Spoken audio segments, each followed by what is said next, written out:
Tuhan, membaharui kuatnya. Dia akan terbang bagai burung nasar. Dia lari dan tak lelah, dia jalan dan tak jatuh. Oh Tuhan, ajarku menantimu. Dalam kekuatan kami menantikan kedatangan-Mu kali kedua. Ada pengharapan di dalam iman kami kepadamu Yesus. Itu sebabnya kami mau datang merendahkan diri di hadapan-Mu untuk selalu memohon belas kasihan-Mu Tuhan, supaya Engkau terus menjamah kehidupan kami, memupuk iman pengharapan kasih kami kepadamu, untuk kami terus dikuatkan, diteguhkan sampai kepada akhir penantian kami akan kedatangan-Mu kali kedua. Kami sadar kami hidup di zaman akhir, di mana waktu kedatangan Tuhan sudah dekat, dan kami sedang menghadapi ujian-ujian akhir di dalam iman pengharapan kami, untuk mengharapkan Engkau sebagai mempelai pria surga di dalam hidup kami. Itu sebabnya biar kiranya kami boleh mendapatkan belas kasihan-Mu Tuhan. Kau adalah kepala gereja yang mengasihi kepada kehidupan kami. Biar kiranya Engkau Tuhan akan terus menuntun dan membawa kami lebih dekat lagi kepadamu Yesus. Berkati kebenaran firman-Mu yang sebentar kami akan terima. Biarlah kebenaran firman-Mu akan menjadi berkat buat setiap kami yang mendengarkannya. Pengurapan-Mu turun atas hamba-Mu, dan juga pada seluruh sidang jemaat-Mu yang mendengarkan akan kebenaran firman. Biar kiranya kami boleh mendapatkan rema yang akan meneguhkan, kuatkan iman kami lagi dalam kami menanti kedatangan-Mu kali kedua. Terima kasih. Semua yang bukan datang dari Tuhan, kami usir, kami tolak dalam nama Yesus. Pergi keluar dari tempat ini. Darah anak domba berkuasa. Kami mau duduk dengan tenang di tempat masing-masing kami berada. Kami mau Tuhan menampung akan kebenaran firman-Mu. Berfirmanlah buat kami siap untuk mendengarkannya. Dalam nama Tuhan Yesus Kristus. Haleluya. Amin. Puji nama Tuhan. Shalom. Selamat petang bagi sidang jemaat sekalian yang dikasihi oleh Tuhan. Selamat bertemu kembali dalam kesempatan ibadah Bible Study pada kesempatan petang sore hari ini. Dan pada petang sore hari ini kita akan bersama-sama belajar dari kitab Wahyu mengenai hukuman sangkakala. Puji nama Tuhan. Hukuman sangkakala ini seperti yang saya sudah sampaikan pada waktu yang lalu, ini adalah hukuman terhadap kehidupan orang-orang yang mengabaikan peringatan Tuhan, nasihat Tuhan, teguran, hajaran Tuhan di dalam kehidupannya, melalui pengiringan hidupnya, ibadah, pelayanannya. Ada teguran, ada nasihat, ada peringatan untuk mengajak bertobat, mengalami satu perubahan untuk hidup benar sesuai dengan firman Tuhan. Namun kesempatan yang diberikan Tuhan dalam hidupnya itu tidak dimanfaatkan dengan baik, sehingga akhirnya habis batas waktu. Kemurahan Tuhan masih tetap juga tidak ada di dalam suasana kehidupan yang bertobat, yang mau disucikan. Maka di akhir zaman ini kehidupannya masih hidup maka dia akan masuk di 7 tahun masa kesesakan. Dan awal dari 7 tahun masa kesesakan itu adalah dimulai dari hukuman sangkakala yang pertama. Hukuman sangkakala ini ada 7 sangkakala, yaitu kurang lebih berjalan 3,5 tahun. Kemudian lebih lanjut hukuman bokor atau cawan, itu juga ada 7 bokor atau cawan, itu berjalan kurang lebih 3,5 tahun. Jadi kalau dijumlah semuanya 7 tahun. Dan ini adalah masa kesesakan yang disebutkan oleh firman Tuhan. Dan kehidupan yang mengabaikan teguran di masa anugerah, dia akan nanti masuk di 7 tahun masa kesesakan ini. Itu sebabnya disebut hukuman sangkakala. Sangkakala ini sebetulnya merupakan satu pemberitahuan, ya, peringatan, ya, yang ditiup biasanya di tengah-tengah bangsa Israel. Dan itu bagi kita sekarang adalah pemberitaan firman Tuhan yang menegur, menasihati, memperingati akan segala sikap, tingkah laku, perbuatan kita, ya. Dan kalau itu kita terima, maka kita akan disucikan dan kita tidak masuk dalam hukuman sangkakala. Namun kalau itu tidak mau diterima, diabaikan, maka hukuman sangkakala ini nanti akan menimpa di dalam kehidupannya. Ini adalah merupakan inti daripada hukuman sangkakala. Sekali lagi, yaitu intinya adalah hukuman sangkakala ini menimpa atas kehidupan gereja Tuhan yang mengabaikan nasihat, teguran, peringatan Tuhan melalui kebenaran firman Tuhan di masa anugerah kasih karunia. Sampai tertutup batas kasih karunia. Nah, ketika dia gagal untuk mendengarkan peringatan Tuhan, maka dia mau nggak mau masuk di masa kesesakan. Tetapi bagi orang yang menghargai akan nasihat teguran Tuhan lewat kebenaran firman yang bekerja dengan kuasa Roh Kudus, maka dia akan disucikan dan dia akan dijadikan mempelai Tuhan. Ya, masuk rapture. Masuk dalam bagian daripada tubuh Kristus yang sempurna, atau di dalam istilah kitab Wahyu, menjadi pengikut anak domba. Dia akan terhindar dari 7 tahun masa kesesakan. Puji nama Tuhan. Mari kita akan bersama-sama lebih lanjut mendengarkan penjelasan ini. Dan terlebih dahulu kita akan membaca di dalam Wahyu pasal yang ke-8. Wahyu pasal yang ke-8, ayatnya yang ke-6 sampai yang ke-7. Kitab Wahyu pasal yang ke-8, ayatnya yang ke-6 sampai yang ke-7. Demikian dikatakan oleh firman Tuhan. Dan ke-7 malaikat yang memegang ke-7 sangkakala itu bersiap-siap untuk meniup sangkakala. Ayat yang ke-7, lalu malaikat yang pertama meniup sangkakalanya, dan terjadilah hujan es dan api bercampur darah, dan semuanya itu dilemparkan ke bumi, maka terbakarlah 1/3 dari bumi dan 1/3 dari pohon-pohon, dan hanguslah seluruh rumput-rumput hijau.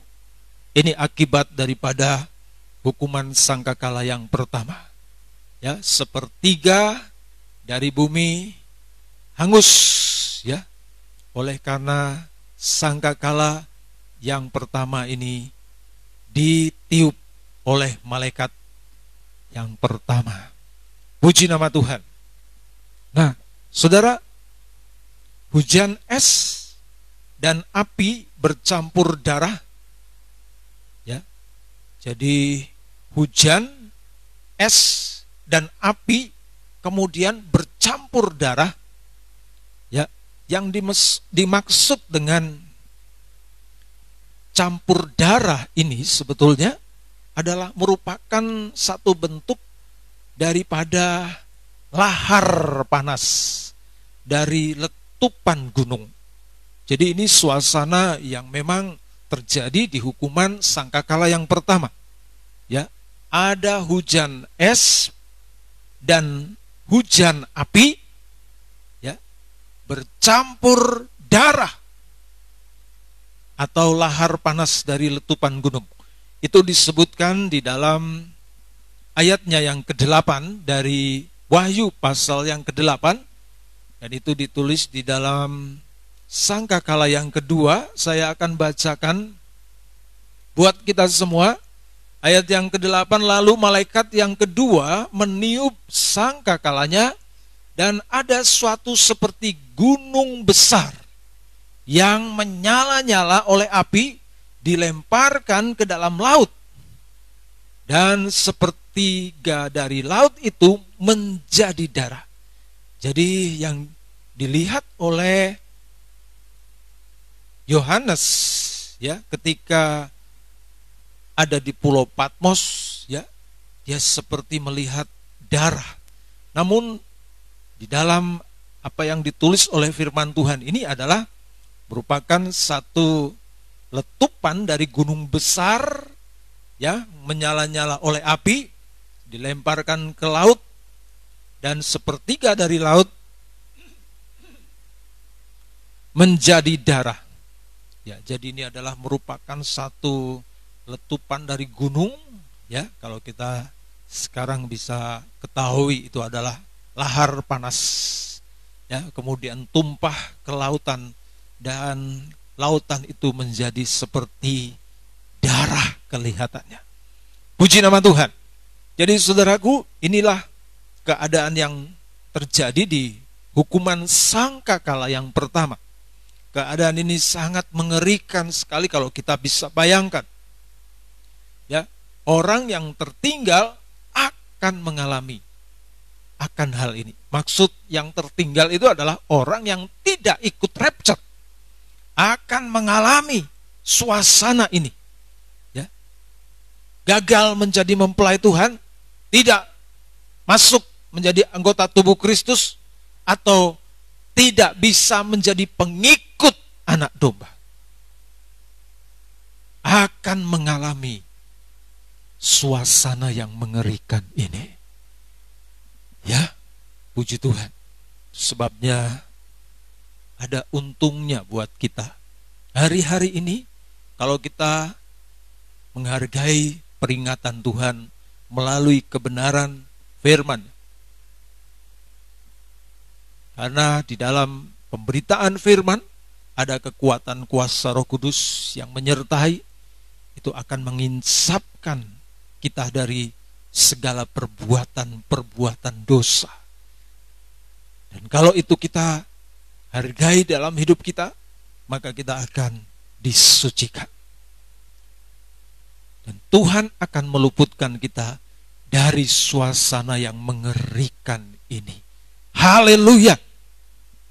Saudara yang dikasihi oleh Tuhan, saya akan lanjutkan. Jadi, hujan es dan api bercampur darah, ini adalah berbicara panas dan dingin bercampur. Ya, kita tahu hujan es itu dingin, dan api itu adalah panas. Jadi panas dan dingin bercampur. Ini memiliki satu arti, saudara, yaitu satu kondisi rohani yang suam-suam kuku, yang dimana kecenderungannya kalau memiliki sikap kondisi rohani seperti ini di hadapan Tuhan, ini cenderung untuk nanti dimuntahkan oleh Tuhan. Dimuntahkan itu berarti berada di luar tubuh Kristus. Jadi itu sebabnya, saudaraku, kita perhatikan peringatan melalui Hukuman sangkakala yang pertama ini. Kondisi rohani kita jangan seperti kondisi panas dan dingin bercampur. Ini kondisi ini adalah kondisi rohani yang suam-suam kuku. Nah, saudara, ada kondisi seperti ini di dalam kehidupan gereja Tuhan yang ditemukan Tuhan di 7 jemaat di Asia. Dan Tuhan menemukan kondisi ini tepatnya itu di jemaat Laodikia. Ya, kondisi panas dan dingin ini bercampur, ya. Keadaannya menjadi suam-suam kuku, itu ditemukan di jemaat Laodikia. Kita akan lihat bersama-sama bagaimana keadaan jemaat di Laodikia. Jemaat yang ke-7 di Asia yang dituliskan oleh Yohanes. Wahyu pasal 3 ayat 14 sampai yang ke-16. Wahyu pasal 3 ayat 14 sampai yang ke-16. Dikatakan demikian, dan tuliskanlah kepada malaikat jemaat di Laodikia. Inilah firman dari Amin, saksi yang setia dan benar, permulaan dari ciptaan Tuhan. Saya akan terangkan ini dulu sedikit sebelum kita lihat ayat yang selanjutnya. Ayat yang ke-14 dikatakan, inilah firman dari saksi dari Amin, saksi yang setia dan benar, permulaan dari ciptaan Tuhan. Puji nama Tuhan. Saksi yang setia dan benar, ya, yang didahului, inilah firman dari Amin, ya, firman yang bisa dipercayai, yaitu firman Tuhan, pribadinya Tuhan, sekaligus sebagai saksi yang setia dan benar. Dan ini ada sejak permulaan dari ciptaan Tuhan. Perhatikan saudara akan kebenaran firman Tuhan ini. Jadi sejak Tuhan menciptakan segala sesuatu di tengah-tengah dunia ini, Dia tampil sebagai saksi yang setia dan benar untuk setiap kehidupan. Jadi dari awal kehidupan kita diciptakan, Tuhan terus memantau kita sampai sekarang. Kehidupan yang ada di dalam ciptaan Tuhan ini tidak lepas dari pemantauan Tuhan. Apapun yang dilakukan oleh setiap manusia, tidak ada yang tersembunyi bagi Tuhan. Alias Tuhan itu tahu segala-galanya tentang setiap kehidupan kita. Tidak ada yang tersembunyi di hadapannya. Sebab Dia adalah tampil sebagai saksi yang dikatakan terus memantau kehidupan kita.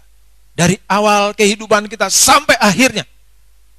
Dan segala sesuatu apa yang menjadi perbuatan kita, itu ada di dalam rekam jejak catatan Tuhan. Sebab Dia adalah saksi yang setia dan benar. Dan Dia mencatat segala apa yang menjadi perbuatan kita.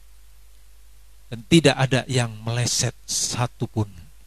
Semuanya detail ditulis oleh Tuhan.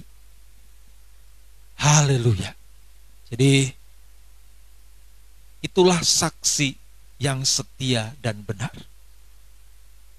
Dalam Ibrani kita akan baca bersama-sama Ibrani pasal 12 ayat yang pertama sampai yang kedua. Ya. Supaya kita mengerti bahwa hidup kita ini selalu ada di dalam pantauan saksi yang setia dan benar. Ya, dalam istilahnya sekarang dalam CCTV-nya Tuhan. Ya. Ayat yang pertama, karena kita mempunyai banyak saksi, bagaikan awan yang mengelilingi kita. Jadi awan ini berbentuk udara yang membaur dengan kehidupan kita. Terus marilah kita menanggalkan semua beban dan dosa yang begitu merintangi kita. Saudara, beban dosa ini adalah merupakan satu halangan yang bisa menggagalkan kehidupan kita untuk berhasil, ya, lolos untuk menjadi mempelai Tuhan. Itu sebabnya sementara kita masih diberi kesempatan ini, kita harus berjuang untuk menanggalkan beban dan dosa yang bisa merintangi kita ini. Haleluya. Dan kita dikatakan selanjutnya, dan berlomba dengan tekun dalam perlombaan yang diwajibkan bagi kita. Haleluya. Jadi hidup ini, saudaraku, adalah merupakan satu perjuangan untuk kita bisa melepaskan diri dari beban dan dosa. Tuhan sudah mati di Golgota, dan dengan darahnya Dia dapat menyucikan setiap dosa kita, membuat kita tidak bercacat bercela. Dan kalau kita memanfaatkan kesempatan itu di dalam kehidupan kita, maka tidak ada yang mustahil bagi Tuhan. Sejahat apa kehidupan kita, kalau kita mau datang kepada Tuhan, menanggalkan semua beban dosa itu di hadapan, dengan mengakuinya, maka darah Yesus itu sanggup menyucikan kita sampai tidak bercacat bercela di hadapannya. Puji nama Tuhan.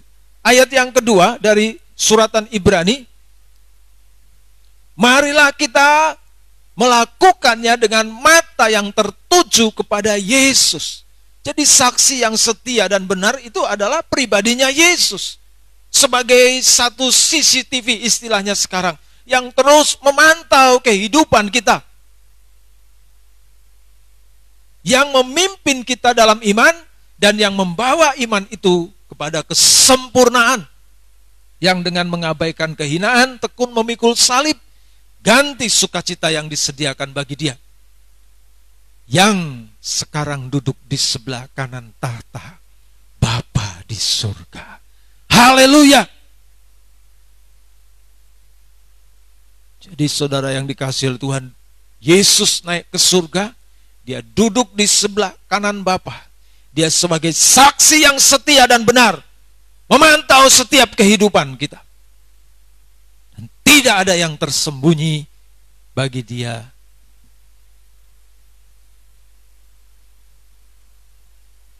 Itu sebabnya, saudaraku, kita mau bersama-sama merendahkan diri di hadapan Tuhan. Jangan sampai kita berpikir bahwa Tuhan tidak tahu apa yang kita perbuat. Di dalam firman Tuhan ini dikatakan, Tuhan tahu apa yang kita perbuat. Baik itu di tempat terang, di tempat gelap, di tempat tersembunyi. Tuhan tahu. Ini, kita punya saksi yang setia dan benar. Itu sebabnya jangan kita menyimpan, menyembunyikan beban dosa itu di dalam hidup kita. Sebab kalau kita sembunyikan, itu nanti akan menghalangi kita untuk bisa mencapai sasaran yang Tuhan inginkan terjadi dalam hidup kita, yaitu kehidupan yang sempurna. Ayo mari kita dengan rendah hati menanggalkan semua beban itu mulai sejak sekarang ini, supaya kita ditolong oleh Tuhan, kita diluputkan dari 7 tahun masa kesesakan, kita masuk bahtera perlindungan Tuhan, kita aman di dalam pemeliharaan Tuhan. Haleluya. Kita kembali ke dalam kitab Wahyu pasal yang ketiga, ayat yang ke-15. Kita lihat kembali apa yang dituliskan oleh Tuhan mengenai sidang jemaat di Laodikia. Dikatakan demikian, aku tahu segala pekerjaanmu. Engkau tidak dingin, perhatikan, dan tidak panas. Alangkah baiknya jika engkau dingin atau panas. Jadi saudaraku, ketika terjadi percampuran air es dengan panas, hujan es dengan panas, maka ayat yang ke-16 apa dikatakan? Jadi karena engkau suam-suam kuku. Nah, saudara, tidak dingin dan juga tidak panas, dan tidak dingin atau panas, aku akan memuntahkan engkau dari mulutku. Nah, saudara, jelas kata firman Tuhan. Jadi bercampurnya hujan es dan api itu sebetulnya menunjukkan kepada kehidupan rohani yang suam-suam kuku. Dan kehidupan rohani yang suam-suam kuku, ini penyakit rohani yang menjijikkan bagi Tuhan. Sebab dikatakan akan dimuntahkan. Berbicara dimuntahkan ini berarti satu yang tidak pantas, satu yang tidak layak untuk dikonsumsi, untuk dinikmati. Makanya harus dimuntahkan. Inilah penyakit rohani yang menjijikkan bagi Tuhan, yaitu penyakit rohani suam-suam kuku. Apa sih arti suam-suam kuku ini? Ya, yang pertama ya bisa diartikan ini tidak pernah serius dengan Tuhan. Hidupnya itu selalu bermain-main. Ya. Tidak pernah serius. Ibadah main-main, pengikutan main-main, pelayanan main-main, semuanya panggilan pilihan Tuhan juga dibuat main-main. Kepercayaan kepada Yesus dibuat main-main, tidak pernah serius dengan Tuhan. Ini suam-suam kuku. Semoga kita ditolong oleh Tuhan, tidak memiliki sikap rohani yang tidak serius ini. Kita mau serius, amin saudara. Di dalam segala sesuatu untuk Tuhan itu serius. Karena kita dikatakan tadi berlomba, berjuang. Hidup ini perlombaan. Kalau orang berlomba, dia serius, maka dia akan mendapatkan apa yang dia targetkan.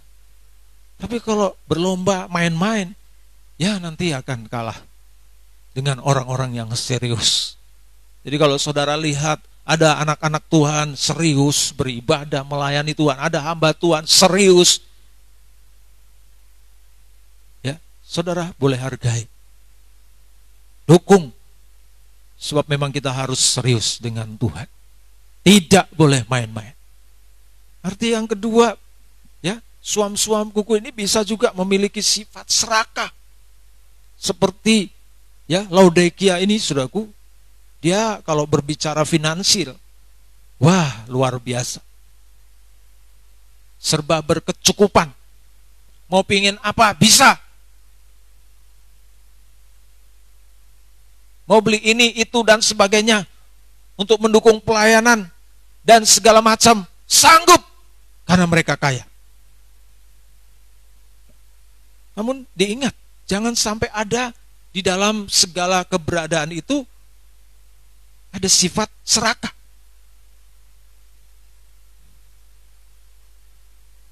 karena merasa hebat di dalam finansial, ya, kemudian berbuat sesuatu yang seenaknya sendiri. Ada begitu banyak Tuhan periksa di dalam sidang jemaat di Laodikia ini, memiliki sifat serakah, ya, suka sorga juga suka dunia, akhirnya tidak bisa membedakan.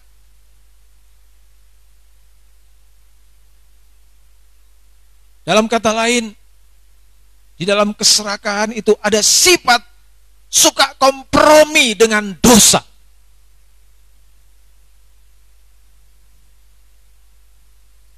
Dan sifat serakah yang bisa menonjol di dalam kehidupan gereja Tuhan adalah kesombongan. Sombong itu adalah gambaran daripada keserakahan yang tanpa disadari oleh banyak kehidupan anak-anak Tuhan, gereja Tuhan. Mari kita periksa diri kita, ya. Jangan sampai kita suka kompromi dengan dosa, karena kita merasa mampu untuk menutupi segala sesuatu. Bahkan dosa pun kita tutupi dengan finansial yang kita miliki. Buang sikap serakah. Puji nama Tuhan. Yang ketiga, suam-suam kuku ini seperti tidak punya pendirian teguh, selalu berubah-ubah. Ketika di gereja, begitu luar biasa, ya. Namun ketika di luar gereja, berbeda ketika ada di dalam gereja. Ini suam-suam kuku, penyakitnya seperti ini. Tidak punya pendirian rohani yang teguh, yang kuat. Selalu berubah-ubah rohaninya. Baik itu hanya kalau di gereja. Di luar gereja mah sama saja dengan dunia. Hati-hati. 4, seperti kutu loncat. Kadang ke tempat dingin, kadang ke tempat panas. Nah ini saudara, modelnya model seperti kutu loncat. Tidak mau bertekun, suam-suam kuku. Kehidupan kita harus belajar tekun. Jangan seperti kutu loncat. Loncat sana, loncat sini. Itu berbahaya. Ini penyakit rohani yang menjijikkan. Yang terakhir, sifat anjing babi. Ini suam-suam kuku. Anjing babi itu saudaraku, sudah dimuntahkan, diambil lagi, dimakan lagi. Sudah dimandiin, masuk ke kubangan lagi. Khususnya dosa akhir zaman, dosa kawin cerai. Ini sangat menjijikkan bagi Tuhan. Belajar setia. Jangan memiliki sifat anjing babi. Ini dosa suam-suam kuku, penyakit rohani yang menjijikkan. Satu kali waktu akan dimuntahkan oleh Tuhan. Kita akan baca di dalam 2 Petrus 2 ayat 22. Apa dikatakan oleh firman Tuhan? Di dalam 2 Petrus 2 ayat yang ke-22. Bagi mereka cocok apa yang dikatakan peribahasa yang benar ini. Anjing kembali lagi ke muntahnya, dan babi yang mandi kembali lagi ke kubangannya. Ini sifat anjing babi. Dosa kawin mawit, dosa kawin cerai. Ini adalah dosa sifat tabiat yang tidak setia. Suka mengulangi kesalahan yang sama. Tuhan jijik dengan penyakit rohani. Itu sebabnya kepada jemaat di Laodikia ini Tuhan pesankan, ya, Kalau nggak berubah, nggak mau bertobat, muntahkan, keluar dari tubuh Kristus. Tidak menjadi bagian daripada tubuh Kristus. Orang yang hidup di akhir zaman, gereja Tuhan yang hidup di akhir zaman, tidak berada di dalam satu tubuh Kristus. Di luar tubuh Kristus, dia akan nanti mengalami sangkakala yang pertama ini. Sebab sangkakala yang pertama ini adalah awal dari 7 tahun masa kesesakan yang akan terjadi di muka bumi ini. Itu sebabnya kalau ada kesempatan, peringatan yang Tuhan berikan, jangan diabaikan. Tetapi terima itu dan responi dalam hidup kita. Jadilah berubah, jadilah bertobat, jadilah kehidupan yang mau disucikan. Supaya kehidupan kita mendapatkan bagian yang Tuhan sediakan. Diluputkan dari masa sukar. Haleluya, puji nama Tuhan. Saya akan bacakan buat kita di dalam Sefanya pasal yang ketiga, ayat 1 sampai yang ke-8. Apa yang harus kita lakukan di dalam meresponi firman Tuhan? Kita harus belajar rendah hati. Belajar rendah hati. Belajar rendah hati. Supaya kita mendapatkan belas kasihan Tuhan. Dan kita ditolong. Malapetaka yang harus dijatuhkan kepada kita disingkirkan dari atas hidup kita. Dan diganti dengan kemuliaan. Pemeliharaan Tuhan yang ajaib. Seperti yang pernah dilakukan oleh orang Israel. Yang ditulis di dalam kitab Nabi Sefanya. Pasal 3 ayat yang pertama sampai yang ke-8. Dikatakan demikian, celakalah si pemberontak dan si cemar. Hai kota yang penuh penindasan. 2, ia tidak mau mendengarkan teguran siapapun dan tidak memperdulikan kecaman. Kepada Tuhan ia tidak percaya dan kepada Tuhan ia tidak menghadap. Para pemukanya di tengah-tengahnya adalah singa yang mengamuk. Para hakimnya adalah serigala pada waktu malam yang tidak meninggalkan apapun sampai pagi. Para nabinya adalah orang-orang ceroboh dan pengkhianat. Para imamnya menajiskan apa yang kudus, memperkosa hukum Taurat. Tetapi Tuhan adil di tengah-tengahnya, tidak berbuat kelaliman. Pagi demi pagi ia memberi hukumnya. Ia tidak pernah ketinggalan pada waktu fajar. Tetapi orang lalim tidak kenal malu. Aku telah melenyapkan bangsa-bangsa, menara-menara penjuru. Mereka telah musnah. Aku telah merusakkan jalan-jalannya, sehingga tidak ada orang yang lewat. Kota-kota mereka telah ditanduskan, sehingga tidak ada orang yang tidak ada penduduk. Aku sangka, tentulah ia sekarang akan takut kepadaku, akan mempedulikan kecaman dan segala yang kutugaskan kepada mereka, kepadanya. Tidak akan lenyap dari penglihatannya. Tetapi sesungguhnya mereka makin giat menjadikan busuk perbuatan mereka.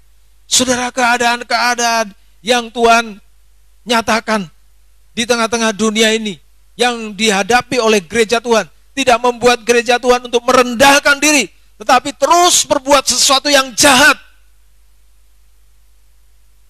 Tidak mau merendahkan diri. Ini yang mengundang murka Tuhan. Oleh karena itu dikatakan ayat yang ke-8, tunggulah aku, demikianlah firman Tuhan.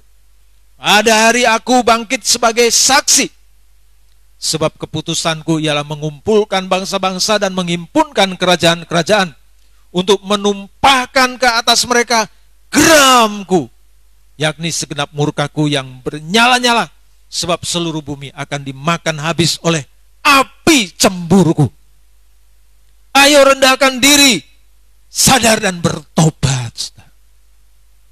Dia sebagai saksi yang selalu memantau di dalam setiap langkah kehidupan kita.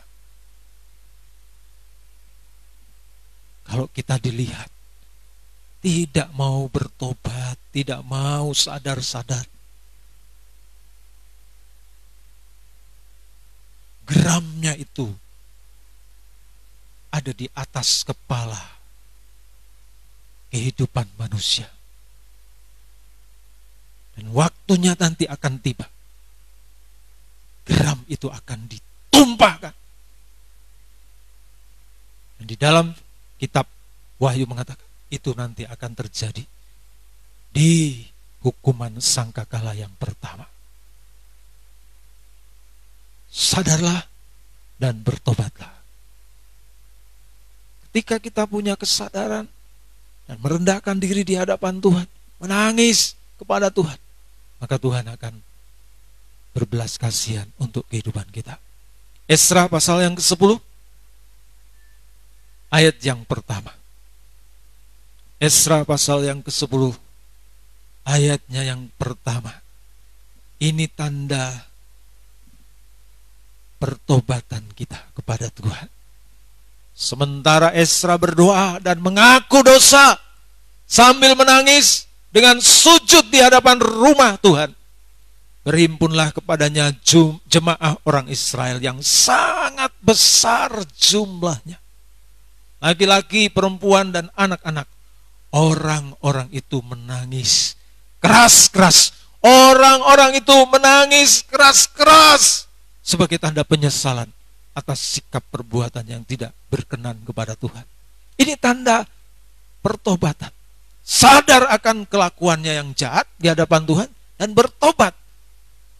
Merendahkan diri dan berdoa. Nangis keras-keras. Tuhan, ampuni.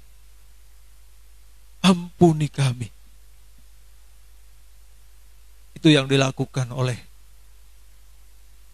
anak-anak Tuhan, gereja Tuhan, yang memanfaatkan anugerah Tuhan di akhir zaman ini, yang memanfaatkan kasih karunia Tuhan yang masih tersedia buat kita.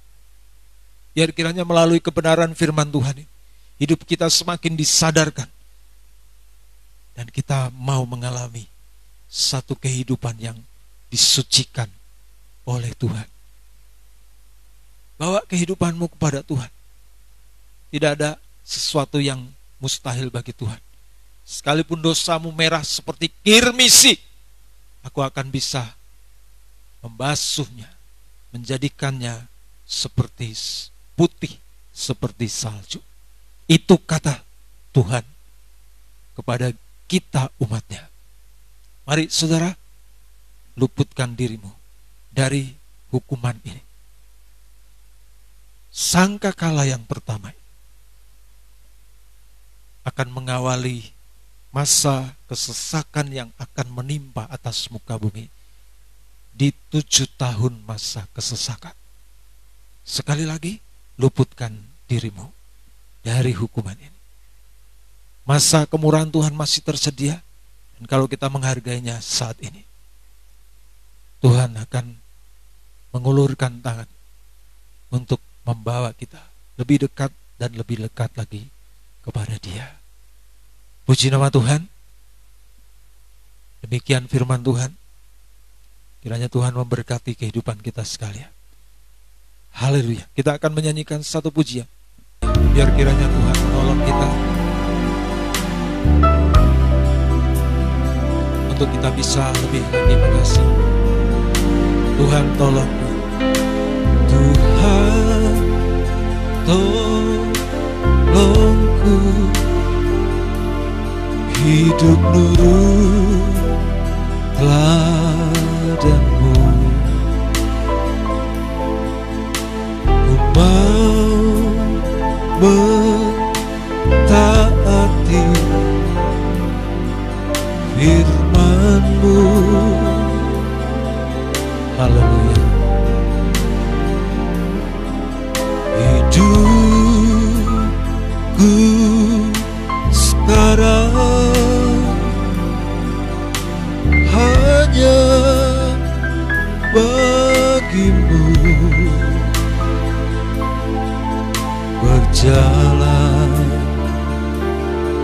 sertamu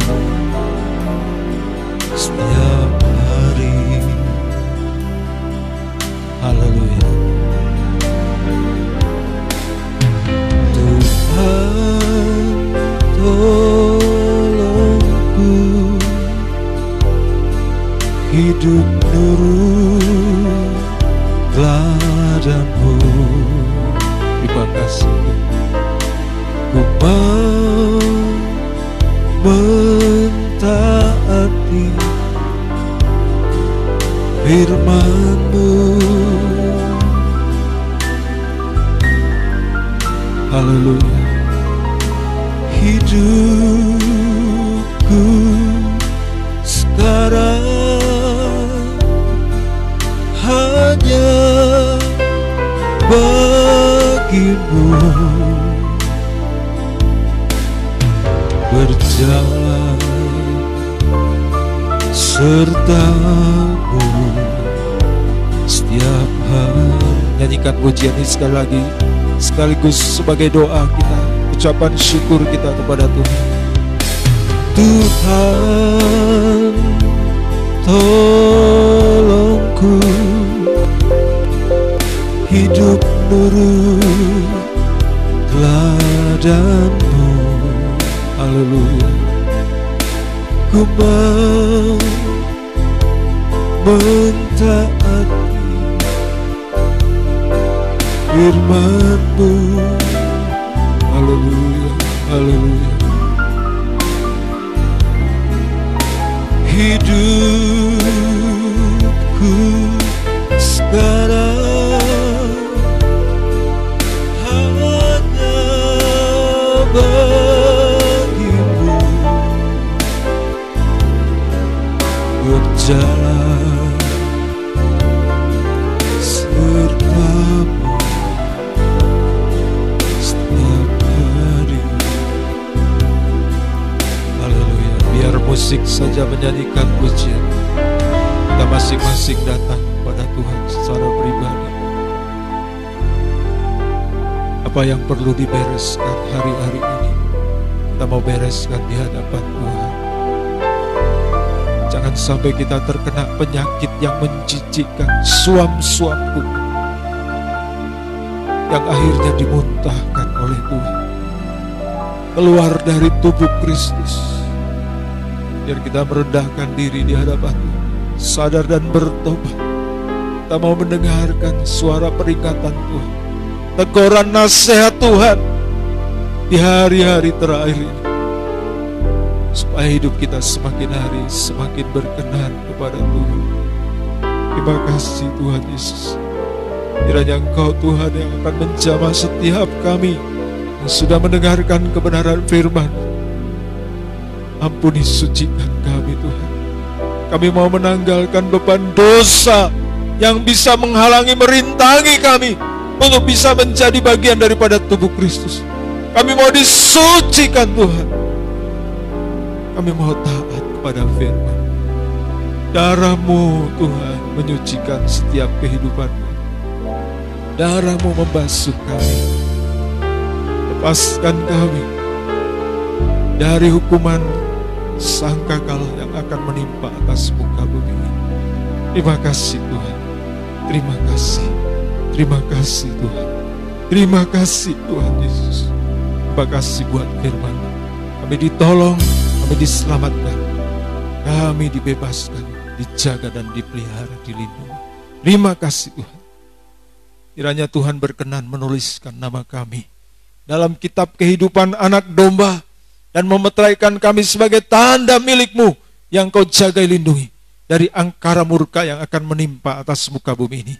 Kami senantiasa ada di dalam satu kesatuan tubuh Kristus yang sempurna untuk menerima Engkau sebagai kepala, imam besar dan gembala agung yang akan menuntun di setiap musim dalam hidup kami melewati masa kesempatan terakhir ini sampai Engkau datang kali kedua. Anak domba yang telah tersembelih, yang telah menang atas maut, menjadi Tuhan dan Raja, menebus kekasih jiwa kami mempelai pria surga. Gembala yang baik akan menuntun kami dengan tangan yang ajaib perkasa dari sekarang sampai selama-lamanya. Kita semua yang percaya dan terima berkat Tuhan ini, katakan bersama-sama.